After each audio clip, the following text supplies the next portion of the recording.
नमस्कार प्रिय विद्यार्थियों, वीके नॉलेज इलेक्ट्रिकल में आप सभी का स्वागत है। आपके एनसीवीटी आईटीआई के पेपर होने हैं और इलेक्ट्रिशियन वालों के लिए सेकेंड ईयर के इम्पोर्टेंट क्वेश्चंस की क्लास लेकर हम एक बार फिर उपस्थित हैं।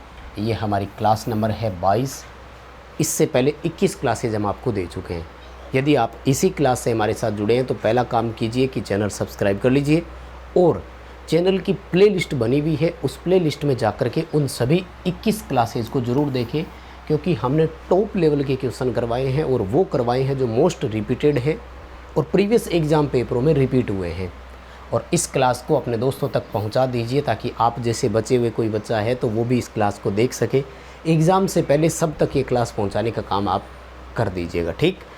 चैनल आपको भी सब्सक्राइब कर लेना है, क्योंकि और जैसे ही फर्दर अपडेट आएंगे तो वो भी आपको देंगे, क्योंकि 10 जुलाई से आपके पेपर शुरू होने हैं तो एग्ज़ाम में क्या क्या क्वेश्चन पूछे जा रहे हैं वो भी आपको हम देंगे। आइए शुरू करते हैं आज की क्लास से।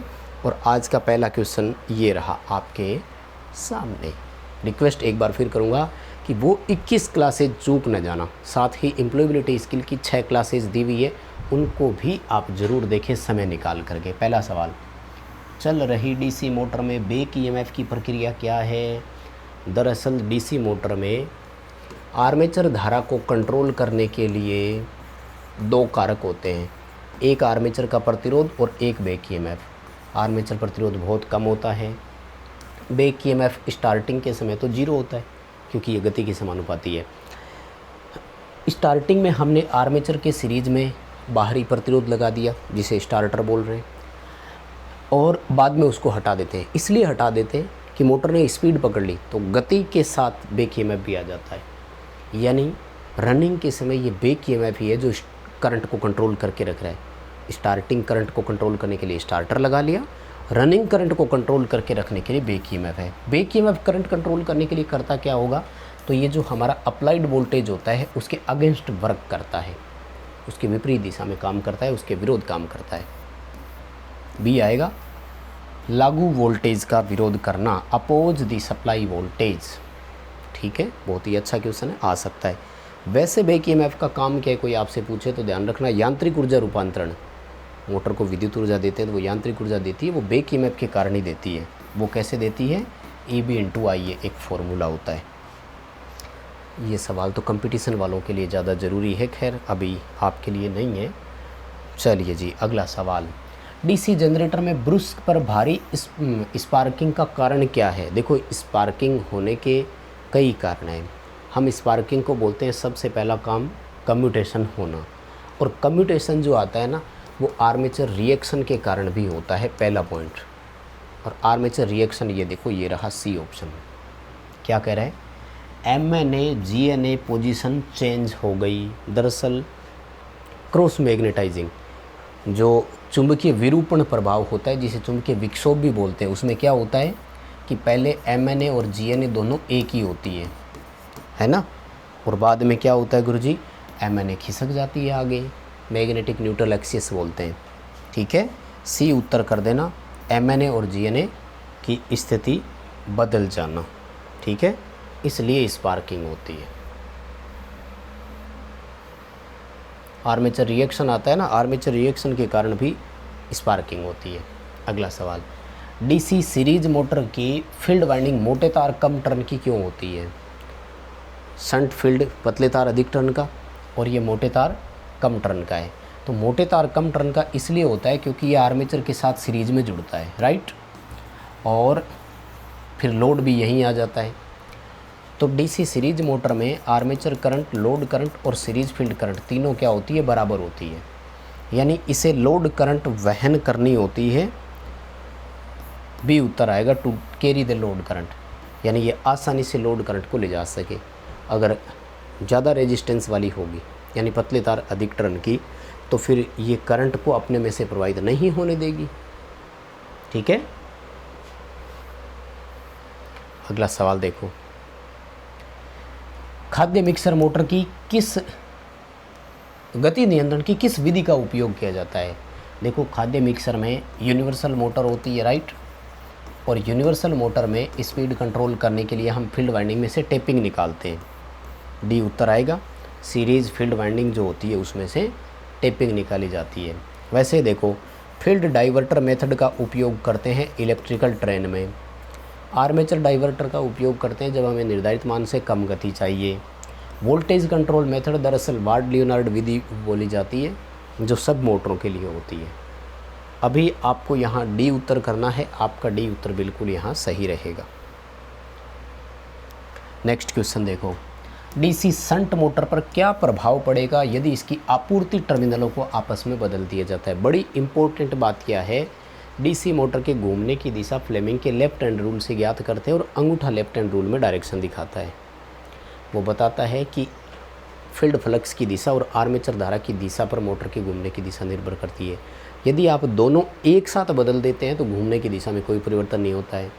जब हम सप्लाई प्लस माइनस या माइनस प्लस करते हैं तो फील्ड और आर्मेचर दोनों की डायरेक्शन बदलती है, इसलिए मोटर की डायरेक्शन ऑफ रोटेशन कभी नहीं बदलेगी और मोटर सेम डायरेक्शन में चलती रहेगी। मोटर उसी दिशा में चलती रहेगी, runs in the same direction.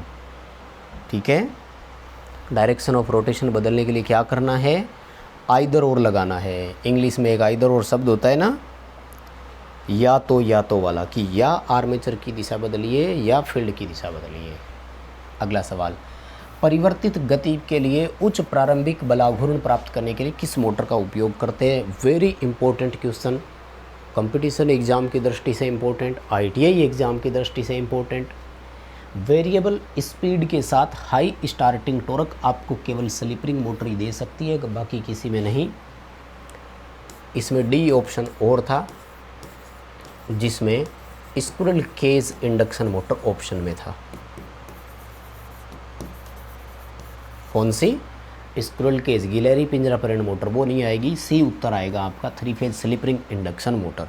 ठीक है, बहुत ही इंपॉर्टेंट क्वेश्चन है, कंपटीशन एग्ज़ाम के लिए भी इम्पोर्टेंट है। ITI के बाद कंपटीशन एग्ज़ाम की तरफ ही जाना है तो कंपटीशन एग्ज़ाम में भी ये सवाल तो आपसे पूछे ही जाएंगे। अगला सवाल, सिंगल फेज मोटर में किस प्रकार की कम्यूटेटर मोटर के तहत वर्गीकृत किया गया। कम्यूटेटर मोटरों में मोटरें आती है दो, जिनमें कम्यूटेटर या ब्रूश लगता हो। तो एक तो ब्रूश लगते हैं यूनिवर्सल मोटर में, दूसरा कम्यूटेटर और ब्रूश लगते हैं रिपल्सन मोटर में। रिपल्सन मोटर ये रहा ऑप्शन में, देखो हिंदी में बोलते हैं इसे प्रतिकर्षण मोटर, तो ये रहा ऑप्शन। इसके अलावा अगर आप करना चाहें तो यूनिवर्सल मोटर का ऑप्शन कर सकते हैं, वो यहाँ ऑप्शन में नहीं था। अभी आपको बी उत्तर के साथ जाना है। ठीक है, आपके पेपर में क्वेश्चन आएगा और आपको इसका बी उत्तर करके आना है जी। अगला सवाल देखो क्या कह रहा है क्वेश्चन, 3 फेज मोटर स्टार्टर के साथ शामिल दो कार्यात्मक सर्किट कौन से हैं। कार्यात्मक को बोलते हैं फंक्शनल सर्किट। दरअसल मोटर में जैसा कि मैंने बताया एक पावर कॉन्टेक्टर होता है जो RYB तीनों फेजों की करंट ले जाने के लिए होता है, लेकिन इसी के साथ हमें स्टार्ट, स्टॉप और होल्डिंग के कमांड और इंडिकेशन वो भी देने हैं। इसको पिकअप कराने के लिए एक कॉइल भी होती है जिसको हमें सप्लाई भी देनी है। इसको सप्लाई कंट्रोल ट्रांसफार्मर से मिलती है जिसे ऑक्सिलरी सर्किट या ऑक्सिलरी बोलते हैं। तो ये तो कहलाता है पावर सर्किट, और इसके ऊपर एक और छोटा सा लगता है जिसे एड ऑन ब्लॉक बोला जाता है, एड ऑन बोलते हैं शॉर्ट में। तो दो लगेंगे, दोनों में आएगा, एक को बोलते हैं कंट्रोल और दूसरे को बोलते हैं पावर सर्किट। पावर सर्किट वो है जो RYB मोटर को करंट ले जाता है, और कंट्रोल सर्किट वो है जो होल्डिंग कॉइल वगैरह को सप्लाई जिसके थ्रू मिलती है। इसके लिए आपको कंट्रोल ट्रांसफार्मर यूज करना होगा। CT मतलब करंट ट्रांसफार्मर नहीं, कंट्रोल ट्रांसफार्मर, जो इस NVC की रेटिंग के अनुसार हमें वोल्टेज को स्टेप डाउन करके दे दे। ठीक है, ये चीज़ बहुत प्रैक्टिकली काम आती है। ये जिस बच्चे को पता है ना, वो नौकरी लगने के बाद कभी मार नहीं खाएगा। सामने कोई भी अफसर कुछ भी पूछेगा फटाफट जवाब दे देगा वो इन चीज़ों का। सवाल देखो, स्लिप रिंग इंडक्शन मोटर में वाउंड रोटर क्यों लगाया जाता है। देखो हमारे पास थी केज मोटर, और केज मोटर का जो रोटर होता है ना वो होता है शॉर्ट सर्किटेड। तो सरल मोटर होती है, बड़ी सिंपल संरचना, ज़्यादा कोई मेंटेनेंस करने की ज़रूरत नहीं। तो फिर हम रोटर को वाउंड क्यों करके ला रहे हैं जब शॉर्ट सर्किटेड से काम चल रहा था। प्रॉब्लम ये है कि इसका स्टार्टिंग टॉर्क मजबूत नहीं होता है। तो एक तो हमें स्टार्टिंग टॉर्क मिल जाता है, स्टार्टिंग टॉर्क के साथ साथ में करंट वगैरह कम का कोई और ऑप्शन है नहीं, तो डी ऑप्शन के साथ ही फिर चले जाएंगे, टू गेट हाई स्टार्टिंग और रनिंग टॉर्क। हालांकि रनिंग टॉर्क के बारे में तो कोई खास नहीं कहेंगे अपन, लेकिन स्टार्टिंग वाला कर सकते हैं। आप डी उत्तर कर देना, इसका बहुत ही बढ़िया उत्तर है। ठीक है। अगला सवाल देखो, ये भी अच्छा क्वेश्चन है, रिपीट हो सकता है पेपरों में। क्या कह रहा है कि 3 phase squirrel cage induction motor की रोटर आवृत्ति क्या है। थोड़ा सा क्वेश्चन अधूरा है। At the time of starting, दरअसल स्टार्टिंग के समय ये माना जाता है कि स्लिप इकाई होती है, यानी रोटर गति 0 होती है। और जब स्लिप इकाई होती है तो उस समय सप्लाई फ्रीक्वेंसी और रोटर फ्रीक्वेंसी बराबर होती है। तो क्वेश्चन का आंसर क्या करेंगे, A equal to the supply frequency. और रनिंग में किस बात पर डिपेंडेड होगी, रोटर फ्रीक्वेंसी स्लिप पर डिपेंड होगी। ठीक है, एस इंटू एफ करेंगे, यानी स्लिप कितनी है, स्लिप के साथ उसको मल्टीप्लाई कर देंगे। अगला सवाल वाइंडिंग की कैलकुलेशन के लिए पूछ रहा है, पोल पिच की गणना करवा रहा है। तो देखो पोल पिच के लिए फॉर्मूला होता है स्लॉट बटे पोल, बड़ा सिंपल फॉर्मूला है, याद रखना। इसमें से न्यूमेरिकल भी आ सकता है, जैसे यूँ दे दिया कि 36 स्लॉट 4 पोल है, बताइए पोल पिच का मान कितना है। हल्की सी कैलकुलेशन कर देना, उत्तर आ जाएगा। और अभी सी ऑप्शन बनेगा, number of slot in stator upon number of pole, है ना, ये रहा ऑप्शन आपका।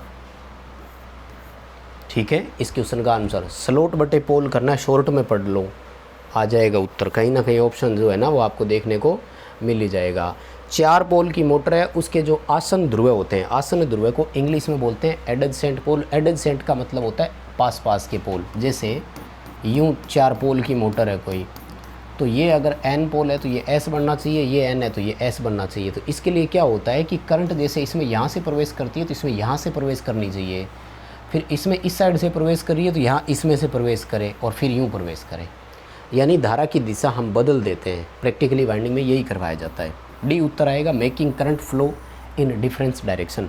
धारा प्रवाह को अलग दिशा में यदि कर दिया जाएगा, यानी धारा की दिशा बदल दी जाएगी, तो पास पास के पोल विपरीत बन जाएंगे। विपरीत बनने ज़रूरी भी है, अदरवाइज़ मोटर नहीं चलेगी। इसको बोलते हैं ध्रुवता। और पोलैरिटी टेस्ट करने के लिए 2 पेचकस विधि का इस्तेमाल किया जाता है, सर्च कॉइल विधि का भी उपयोग किया जाता है, और एक आती है कंपास निडल।